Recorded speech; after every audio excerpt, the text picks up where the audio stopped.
എങ്ങനെയാടാ മേക്കപ്പ് വേണ്ടേ? എനിക്കൊരു സിമ്പിളായിട്ട് ഒരു ഭയങ്കരമായിട്ട് ഇട്ടൊന്നും തോന്നണ്ട. എൻ്റെ സ്കിൻ ടോണൊക്കെ മെയിൻറ്റെയിൻ ചെയ്തിട്ട് ഒരു നോർമൽ മേക്കപ്പ്. ഹേ ഓൾ, ഇന്നത്തെ വർക്ക് വന്നിട്ട് കൊയിലാണ്ടിയാണേ. ഇത് നമ്മുടെ ബ്രൈഡ് കാവ്യയുടെ എൻഗേജ്മെൻറ്റ് ലുക്കിനായിരുന്നു എന്നെ വിളിച്ചിട്ടുണ്ടായിരുന്നത്. കാവ്യക്ക് അധികം ബ്രൈറ്റ് ആയിട്ടുള്ള ലുക്ക് വേണ്ട, സ്കിൻ ടോൺ മെയിൻറ്റെയിൻ ചെയ്തിട്ടുള്ള ലുക്ക് മതി എന്നായിരുന്നു എൻ്റെ അടുത്ത് പറഞ്ഞത്. അതുപോലെ ഐസ് കുറച്ച് ഹൈലൈറ്റ് ആയിട്ട് ഇരിക്കണം, ബ്രോസ് തിക്കായിട്ട് ഇരിക്കണം, അങ്ങനെ കുറച്ച് കാര്യങ്ങളൊക്കെ ഉണ്ടായിരുന്നു.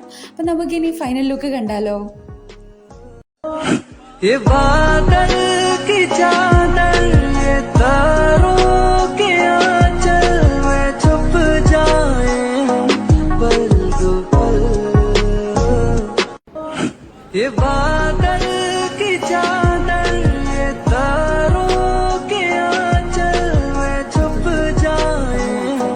पल दो पल. എങ്ങനെയുണ്ടടാ? ഞാൻ പറഞ്ഞ പോലെ തന്നെ സിമ്പിളായിട്ട് എൻ്റെ സ്കിൻ ടോൺ ഒന്ന് ചേഞ്ച് ചെയ്യാനും ഒരു നല്ല രസമുള്ള മേക്കപ്പ് ചെയ്തിട്ടുണ്ട്. ഞാൻ മെയിനായിട്ട് പറഞ്ഞാൽ ഐ ഇങ്ങനെ ഹൈലൈറ്റ് ചെയ്യണമായിരുന്നു, പിന്നെ നോസ് കോൺടൂർ ചെയ്യണമായിരുന്നു. അടിപൊളിയായി ചെയ്തിട്ടുണ്ട്. ഞാൻ ഫുള്ളി സാറ്റിസ്ഫൈഡ് ആണ്.